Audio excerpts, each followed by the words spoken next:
Welcome back, dear children. In this module, we'll study about birds from other places.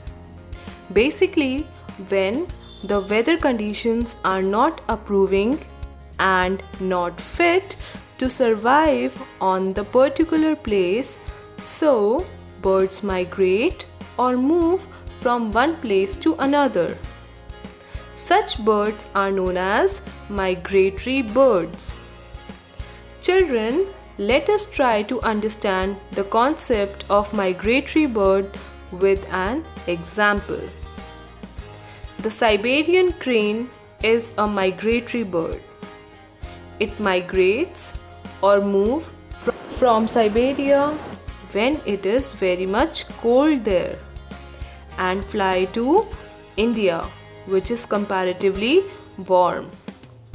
And these Siberian cranes go back to Siberia when weather conditions become warm there. They also migrate in search of food, shelter, where they can protect themselves from predators. Some other examples of migratory birds are rosy starling, great white pelican, blue throat,